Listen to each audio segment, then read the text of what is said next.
नमस्कार, मैं हूं आपके साथ अंकिता पाल। बुलेटिन की शुरुआत करते हैं हेडलाइंस के साथ। भोपाल में बीजेपी प्रदेश कार्यालय में सीएम डॉक्टर मोहन यादव ने की चर्चा। विपक्ष पर सीएम ने जमकर साधा निशाना। लोकसभा चुनाव में बीजेपी की जीत का किया दावा। झाबुआ में लोकसभा चुनाव को लेकर बीजेपी की वृहद बैठक। उप मुख्यमंत्री जगदीश देवड़ा ने दिए चुनाव के मूल मंत्र। बीजेपी के कार्यों की जमकर की सराहना।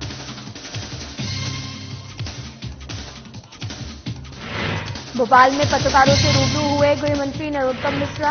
कांग्रेस पार्टी पर जमकर बोला हमला। कहा, कांग्रेस पार्टी नहीं दे सकती किसी को सुरक्षा और पनाह।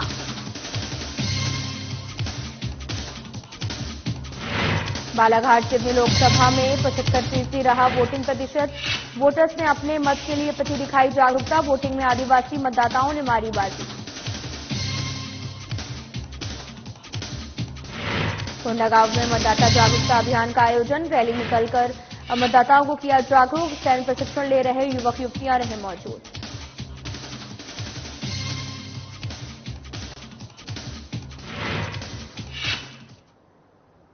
रुक करते हैं खबरों की तरफ। भोपाल के बीजेपी प्रदेश कार्यालय में सीएम डॉक्टर मोहन यादव ने बातचीत की है और इस दौरान उन्होंने विपक्ष पर जमकर निशाना साधा।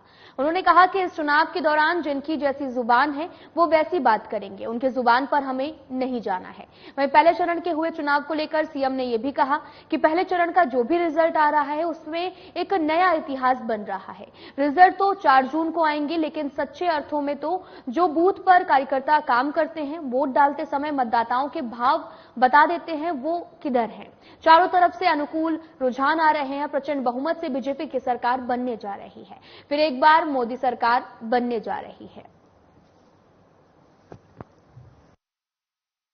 बन रहा है। पहले चरण के कल के जो रिजल्ट आ रहा है, हमको जो जानकारी है, रिजल्ट तो 4 तारीख को आएंगे, लेकिन सच्चे अर्थों में जो बूथ पे काम करता है कार्यकर्ता हमारा, और हम सब जानते हैं कि जैसे वोट पड़ते हैं वैसे वैसे भाव बता देते हैं मतदाताओं के वो किधर जा रहे हैं। तो रुझान चारों तरफ से अनुकूल आ रहे हैं। हर हालत में प्रचंड बहुमत के साथ भाजपा की सरकार बनने जा रही है।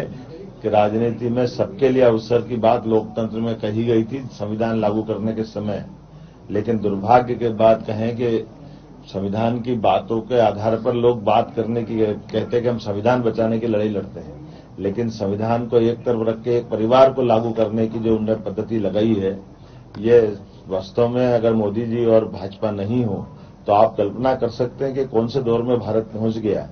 कौन सी पार्टी छोड़ रहे हैं जिसके अंदर अपने परिवार के भतीजे भतीजी बेटे, अपने परिवार के अलावा कोई दिख नहीं रहा।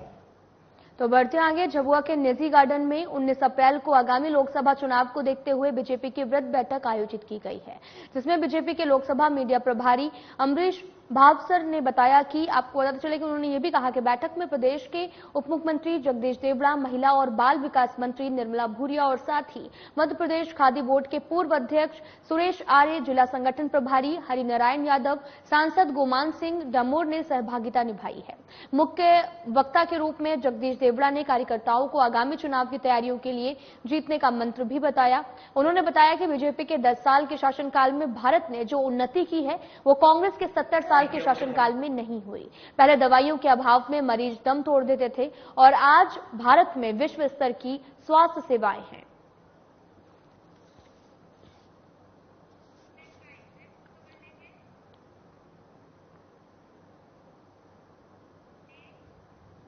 रायपुर में डिप्टी सीएम अरुण साव ने पत्रकारों से चर्चा की। इस दौरान उन्होंने कांग्रेस पार्टी पर जमकर निशाना साधा। उन्होंने कहा कि कांग्रेस के स्टार प्रचारक मैदान में नजर नहीं आ रहे हैं। वहीं उन्होंने ईडी, आईटी और साथ ही सीबीआई को लेकर भी कांग्रेस पर पार्टी के बयानों पर पलटवार किया। साथ ही बीजेपी की तैयारी को लेकर भी चर्चा की है।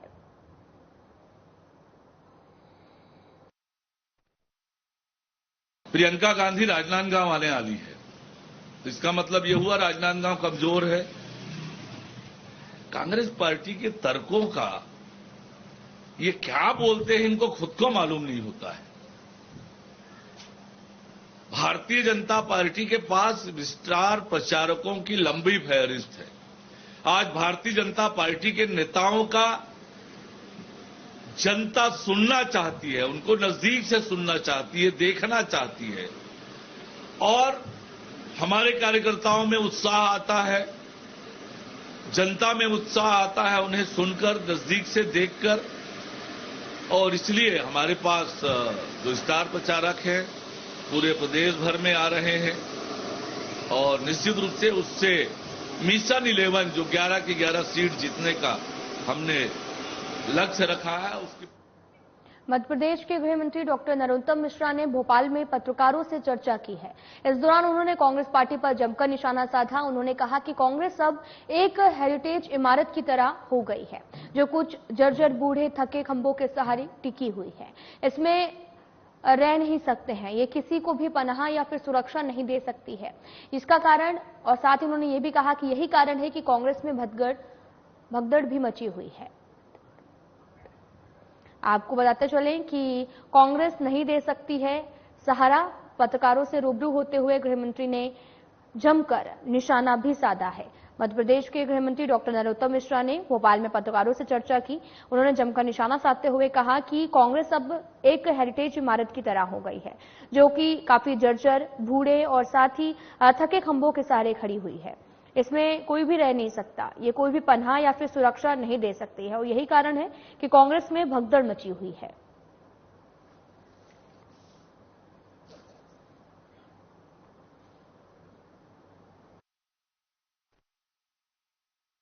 कांग्रेस अब हेरिटेज की तरह हो गई है, इमारत की तरह हेरिटेज की, इसमें रहना कोई नहीं चाहता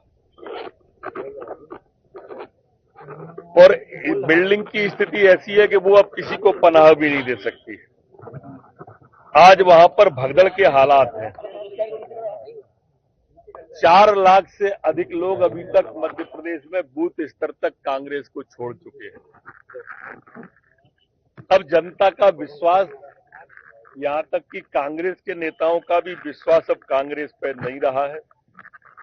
सभी माननीय मोदी जी के नेतृत्व में जो एक विकसित भारत है, जो माननीय मोदी जी ने कल्पना एक स्वर्णिम भारत की है, एक वैश्विक भारत की है, उस विकास की धारा में साथ रहना चाहते हैं और उसी के तहत आज ये ज्वाइनिंग माननीय गुलवानी जी की, माननीय शुक्ला जी की।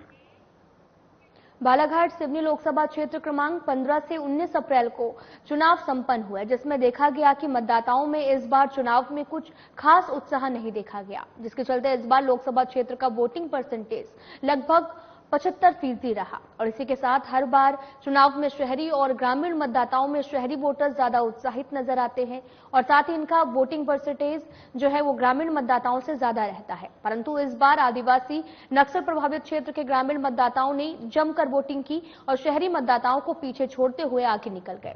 सूत्रों की माने तो बेहर और साथ ही आपको बताते चलें कि गढ़ी, खमरिया, ठाकुर टोला, बिरसा और लोंगूर में जैसे कि पिछले इलाकों के मतदाताओं ने अपने मत के प्रति जागरूकता दिखाते हुए समय से पहले और पिछले बार से भी ज्यादा मतदान केंद्रों में पहुंचकर हिस्सा लिया है और अपने मन चाहे नेता को चुनकर अपने भविष्य को साधा।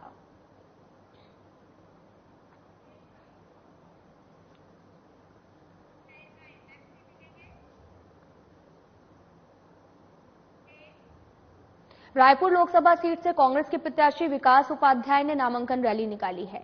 इस नामांकन रैली में बड़ी संख्या में कांग्रेसी कार्यकर्ता शामिल हुए हैं और इसके साथ साथ विकास उपाध्याय से खास बातचीत करने पर उन्होंने ये भी बताया कि किस तरीके से पूरे जोश के साथ में प्रचार प्रसार रायपुर लोकसभा सीट पर वहां कर रहे हैं। साथ ही जो भी जमीनी तौर के मुद्दे हैं उन्हें भी उठाने की कोशिश वे करते नजर आएंगे।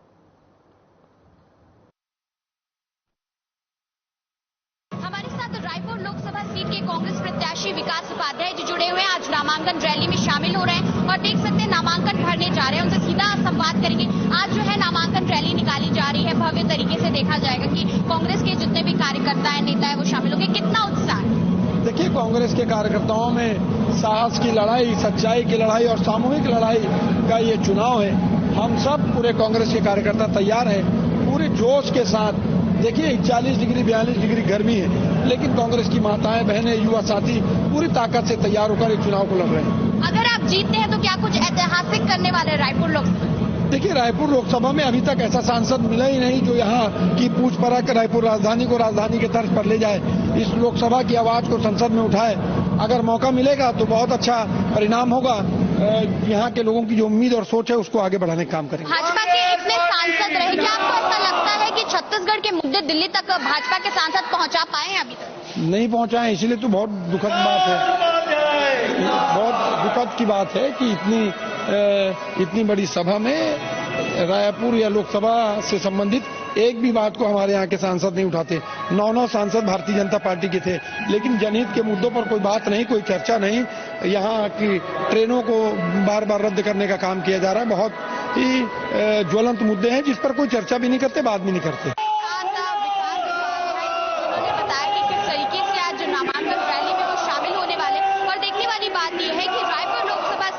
जो है कौन सा प्रत्याशी भाजपा या कांग्रेस का जीतता है, क्योंकि काफी टक्कर का ये मुकाबला होने वाला है, क्योंकि सामने देख सकते हैं बृजमोहन अग्रवाल है 8 बार के विधायक, और दिल्ली का रास्ता किसके लिए साफ होता है वो देखने वाली बात है।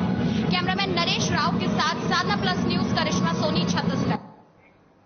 सीधी लोकसभा क्षेत्र की बात की जाए तो यहां पर प्रथम फेज के कम मतदान प्रतिशत पर सिंगरौली जिले के पूर्व विधायक रामलल्लू वैष्णव ने प्रतिक्रिया दी है। उन्होंने कहा कि हमारे भारतीय जनता पार्टी के प्रत्याशी डॉक्टर राजेश मिश्रा जीतेंगे, और इसके साथ ही उन्होंने ये भी कहा कि कम मतदान का प्रतिशत गर्मी हो सकती है।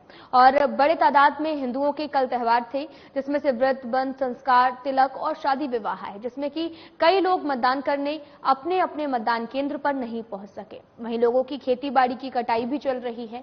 इसके अलावा उन्होंने लू की वजह से भी बताई, और उन्होंने ये भी बताया कि लोग कम संख्या में मतदान करने निकले हैं, फिर भी हमारे प्रत्याशी डॉक्टर राजेश मिश्रा की भारी मतों से जीत होगी।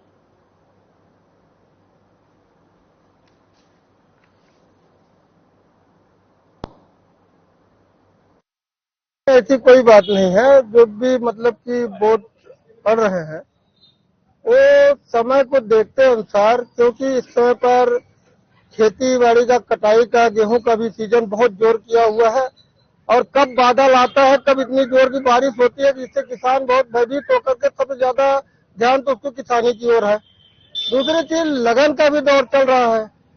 लगन के भी जो मतलब नात रिश्तेदार कहीं न कहीं कोई न कोई कहीं न कहीं एडजस्ट हो रहा है, तो वैसे जो है तो मतलब सिंगरौली संसदीय क्षेत्र की, तो यहाँ तो हमेशा जब भी चाहे सरकार रही हो या न रही हो, लेकिन यहाँ भारतीय जनता पार्टी का ही विधायक और सांसद जीत कर दिल्ली और भोपाल को जाते थे। तो आज भी हम सबको इस बात का पूर्ण स्पष्ट तरीके से जो है तो निष्पक्ष है कि हमारे जो सीधी सिंगरौली के प्रत्याशी भारतीय जनता पार्टी डॉक्टर राजेश मिश्रा जी को दी हुई है, उसमें वो प्रचंड मतों से जीत करके वो दिल्ली जाएंगे। लोकतंत्र का इस महायज्ञ में सीधी संसदीय क्षेत्र के चुनाव के अवसर पर हमारे देश के यशस्वी प्रधानमंत्री नरेंद्र मोदी जी के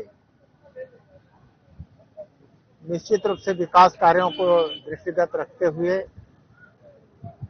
आज मतदान हो रहा है, और बड़े खुशी की बात है कितने शांतिपूर्ण तरीके से मतदान सारे कार्यकर्ता के साथ संपन्न हो रहा है। गुना शिवपुरी लोकसभा क्षेत्र से कांग्रेस प्रत्याशी राव यादविंदर सिंह यादव ने नामांकन के आखिरी दिन अपने नामांकन दाखिल किया है। इस मौके पर उनके साथ में पूर्व मंत्री जयवर्धन सिंह भी उपस्थित थे। वहीं गुना शिवपुरी लोकसभा क्षेत्र से कांग्रेस प्रत्याशी राव यादविंदर सिंह यादव ने मीडिया कर्मियों से चर्चा की है, और आपको बताते चले कि इसमें उन्होंने कांग्रेस प्रत्याशी ने बीजेपी प्रत्याशी ज्योतिरादित्य सिंधिया पर निशाना साधते हुए कहा कि इस क्षेत्र से लगातार जीतने वाले ज्योतिरादित्य सिंधिया ने क्षेत्र के लिए कोई काम नहीं किया, चाहे की समस्या हो, बिजली, सड़क, हर क्षेत्र में गुना शिवपुरी लोकसभा क्षेत्र पिछड़ा रहा है। इस बार जनता कांग्रेस को जिताने का मन बना चुकी है। मुद्दे वही हैं जो आजादी के बाद जिस ओर जो एक परिवार से लगातार सांसद बनते चले आ रहे हैं और जिनका बिल्कुल ध्यान नहीं गया। सबसे पहले जैसे हम किसान की बात करते हैं तो हमारे क्षेत्र में नहर तालाबों की संख्या इतनी नहीं है कि जितना होना चाहिए था। जो कृषि भूमि है उसकी सिंचाई की पर्याप्त व्यवस्था नहीं है। क्षेत्र में कोई ऐसे उद्योग धंधे नहीं है जिससे हमारे युवाओं को, बेरोजगारों को रोजगार मिल सके। कोई ऐसे बड़े शिक्षण संस्थान नहीं जिससे हमारे भाई बहनों को, छात्र छात्राओं को पढ़ाई का अवसर मिल सके। तो मुद्दे तो विभिन्न हैं, ये प्रमुख हैं और अगर अब मूलभूत बात करें तो चाहे आप पेयजल की व्यवस्था देखें हमारे क्षेत्र में, चाहे हम सड़कों की बात करें, चाहे हम बिजली की बात करें, सभी की हालत ठीक नहीं है। बीजेपी बार बार महंगाई भ्रष्टाचार तो है मुद्दा। बार बार 400 पार की बात कर रही है, क्या है 400 पार? 400 पार पेट्रोल के लिए कह रहे हैं वो, क्या मतलब कि इस बार अगर सरकार बनाओगे तो अब की बार 400 पार पेट्रोल। लोकसभा निर्वाचन 2024 के लिए लोगों को जागरूक करने के लिए जिला प्रशासन की ओर से कलेक्टर और जिला निर्वाचन अधिकारी कुणाल दुधावत के बाद में आपको बताते चले कि निर्देशानुसार मतदाता जागरूकता अभियान स्वीप का निरंतर आयोजन किया जा रहा है। इसी कड़ी में अखिल भारतीय पूर्व सैनिक सेवा परिषद ब्लॉक फरसगांव के तत्वाधान में निःशुल्क सैन्य प्रशिक्षण ले रहे युवा युवतियों और पूर्व सैनिकों ने मतदाता जागरूकता अभियान के अंतर्गत आदर्श स्कूल के मैदान से होते हुए कॉलोनी परिसर के चारों तरफ रैली निकालकर मतदाताओं को जागरूक किया है। इसके बाद में पूर्व सैनिकों ने 100% मतदान करने के लिए मतदाताओं को शपथ दिलाई है। इस अवसर पर अखिल भारतीय पूर्व सैनिक सेवा परिषद ब्लॉक फरसगांव के उपाध्यक्ष बलदेव नेताम, सचिव रिकेश कुंवर और साथ ही निःशुल्क सैन्य प्रशिक्षण ले रहे 112 युवक और युवतियां मौजूद रहे।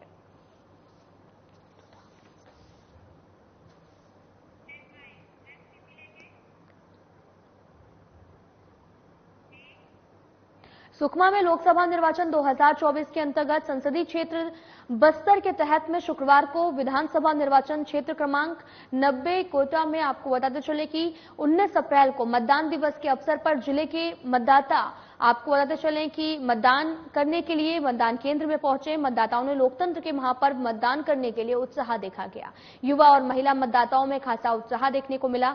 बुजुर्ग और दिव्यांग मतदाताओं ने अपने मताधिकार का प्रयोग किया और साथ ही उत्साह से वोट डालने के लिए मतदान केंद्र पर पहुंचे मतदाताओं को मतदान करने के संदेश भी दिया गया। साथ ही मतदाताओं की लंबी लंबी कतार मतदान केंद्रों पर देखी गई है।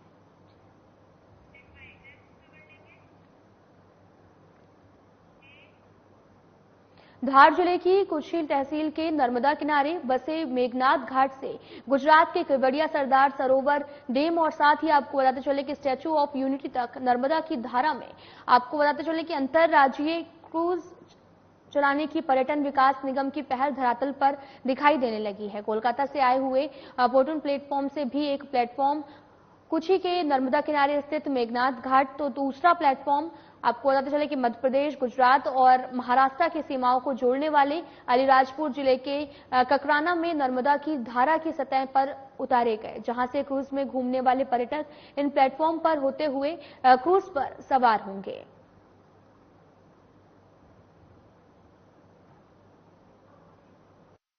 में क्रूज चलने वाले हैं, जहां चलने वाले ये हम नहीं कह रहे हैं। कोलकाता से आए 40-40 टन वजनी ये दो पोर्टून आप देख सकते हैं।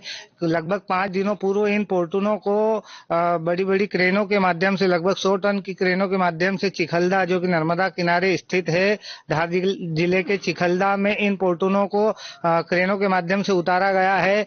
पर्यटन को बढ़ावा देने के लिए मध्य प्रदेश सरकार और केंद्र सरकार के एक समझौते के तहत ये क्रूज के प्रोजेक्ट की प्रक्रिया कई दिनों से लंबी चल रही थी और उसी कड़ी को आगे बढ़ाते हुए ये दो पोर्टून कोलकाता से यहाँ नर्मदा में पहुंच चुके हैं। और हम जहां पर आज खड़े हैं, जहां पर ये पोर्टून खड़े हैं, ये धार जिले के कुक्षी विधानसभा अंतर्गत मेघनाथ घाट है, जहां पर इन पोर्टूनों को नर्मदा की जलधारा में उतारा गया है। ये प्लेटफॉर्म ये पोर्टूनों के माध्यम से यात्री जहाज तक, क्रूज तक पहुंच सकेंगे, उसी के लिए इन पोर्टूनों को यहाँ पर लाया गया है। एक पोर्टून यहाँ पर रहेगा और एक पोर्टून को मध्य प्रदेश और महाराष्ट्र और गुजरात की सीमा जहाँ से लगती है उस ग्राम ककराना में एक पोर्टून को उतारा जाएगा। लगभग 2 स्टेशन रहेंगे जानकारी के मुताबिक, और कुछ ही दिनों में आने वाले समय में ऐसा लग रहा है कि यहाँ पर नर्मदा की धारा में क्रूज चलने लगेगा और यहाँ से पर्यटन को बढ़ावा मिलेगा। यहाँ से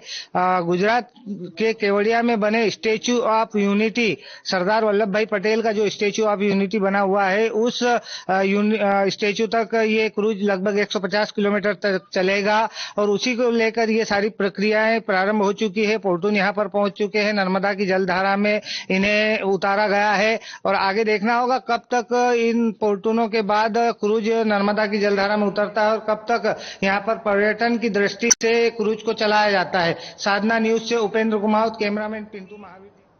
धार जिले के धामनोद थाना क्षेत्र अंतर्गत ग्राम खलघाट के पास में ग्रामशाला में शादी समारोह में शामिल होने आए दो युवक खलघाट नर्मदा में स्नान करने के दौरान डूब गए हैं। सूचना मिलते ही ग्रामीण और गोताखोर मौके पर पहुंचे, जहां कड़ी मशक्कत के बाद दोनों को बाहर निकाला गया। सूचना मिलते ही घाट पर बड़ी संख्या में भीड़ भी इकट्ठा हो गई। दोनों युवकों को आपको बताते चले कि धामनोद सामुदायिक स्वास्थ्य केंद्र भेजा गया, जहां डॉक्टरों ने दोनों को मृत घोषित कर दिया है।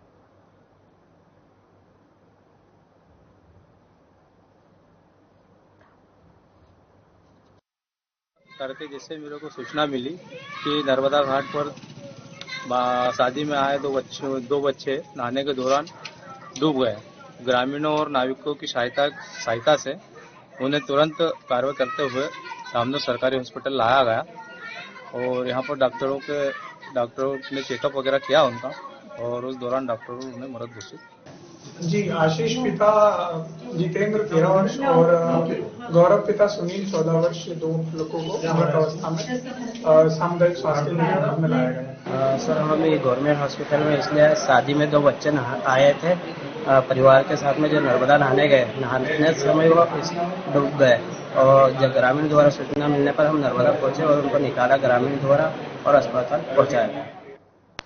सिंगरौली जिले के बरगवा थाना क्षेत्र के अंतर्गत बड़खर में आपको बताते चलें कि दो बाइक सवार युवकों को पिकअप वाहन ने टक्कर मार दी है, जिसके बाद में पिकअप चालक मौके से फरार हो गया। इस दौरान हादसे में दोनों बाइक सवार गंभीर रूप से घायल हो गए। बताया ये भी जा रहा है कि दोनों युवक बारात से वापस लौट रहे थे, तभी दोनों दुर्घटनाग्रस्त हो गए। स्थानीय लोगों ने तत्काल ही फोन करके एम्बुलेंस बुलाई, जिसके बाद में दोनों को जिला चिकित्सालय ट्रॉमा सेंटर में लाया गया, जहां पर डॉक्टर ने दोनों की हालत गंभीर बताते हुए एनसीएल जयंत के नेहरू हॉस्पिटल रेफर कर दिया और साथ ही एनसीएल जयंत के नेहरू हॉस्पिटल में एक युवक जिंदगी और मौत की लड़ाई लड़ रहा है, वहीं दूसरे की अत्यंत गंभीर हालत में होने की वजह से बनारस के लिए रेफर किया गया है। एक बारात में फिर शाम को वहीं रुके, फिर वहां से हम लोग वापस आ रहे थे 5 बजे। हम लोग आगे जा रहे थे और हमारे भाई लोग पीछे आ रहे थे। ठीक है, हम लोग जहाँ बड़ोखर चौराहा पे पहुँच गए, फिर हम लोग देखे कि भाई लोग नहीं आ रहे हैं, पीछे से देखे थे। फिर हम लोग वापस गए गाड़ी मोड़ के। जहाँ वापस गए हम लोग देखे बड़ोखर चौराहा पे उनका किसी ने एक्सीडेंट कर दिया था। फिर हम लोग उनको देखे, फिर वहाँ से तहकीकात किए, बात किए कि कैसे क्या हुआ। फिर वो लोग जो गांव के जो देखे हुए थे वो लोग बोले कि कोई डग्गा आया, वो मार के टक्कर रोक के चला गया। मेरे बच्चे ने गए थे बारात करने के लिए, बारात से वो बोला था कि मम्मी हम आ जाएंगे सुबह। और वहाँ से बारात करके पिपरखर से आ रहा था।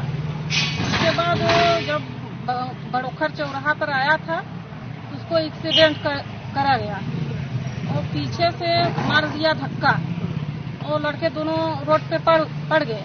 यहाँ से जो भतीजे लोग गए थे मेरे, उनको साथ में वो फोन किए थे। फिर इसके बाद हम एम्बुलेंस लेकर वो आ रहे थे। इसके बाद हम बाजार में उनको मिले थे। फिर रामा सेंटर में आए, वहाँ से फिर डॉक्टर लोग ने जवाब दे दिया।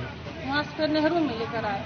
उनको हाथ टूट गया, पैर टूट गया और गलफर का वो जो बेंड हो गया है। अंबिकापुर में पुलिस ने नाबालिग को बहला फुसलाकर भगाकर जबरन अनचर करने के मामले में आरोपी को गिरफ्तार किया है। आपको बताते चले कि पुलिस टीम की तरफ से मामले में तुरंत कार्रवाई कर पीड़िता को आरोपी के कब्जे से 48 घंटे के अंदर आपको बताते चले कि बरामद किया गया। वहीं गंभीर अपराधों में पुलिस की तरफ से आरोपियों के विरुद्ध सख्त कार्रवाई की जा रही है।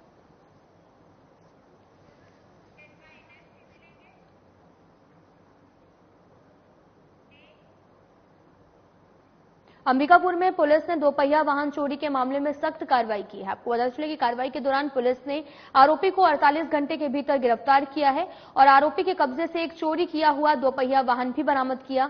सरगुजा पुलिस की तरफ से आरोपियों की लगातार धरपकड़ लगातार जारी है।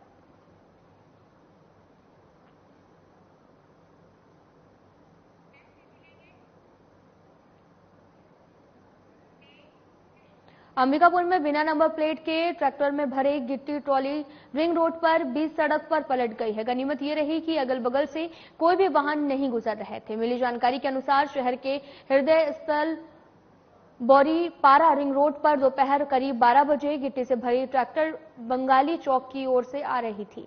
दीपक किराना के समीप अचानक से अनियंत्रित ट्रैक्टर ट्रॉली पलट गई, जिसमें पूरे सड़क पर गिट्टी बिखर गई। आपको बताते चले कि बिना नंबर के ट्रैक्टरों से बालू, ईंट, गिट्टी, मोरंग और साथ ही परिवहन बेखौफ और धड़ल्ले से चल रहा है। फिलहाल पुलिस पूरे मामले की जांच में जुटी हुई है।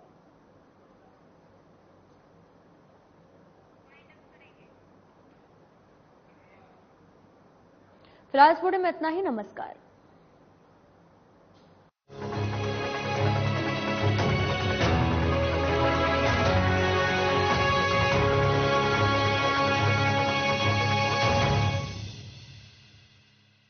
आज हमारी किसान सम्मान निधि सीधे हमारे बैंक खाते में आती है। अब हमारा हक कोई नहीं मार सकता।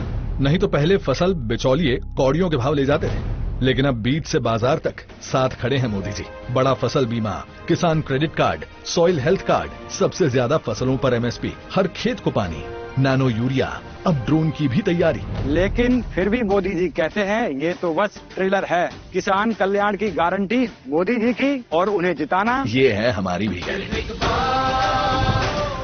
कमल का बटन दबाएं, भाजपा को जिताएं। क्या आप दुबले पतले कमजोर हैं? आपकी सेहत नहीं बनती? भूख कम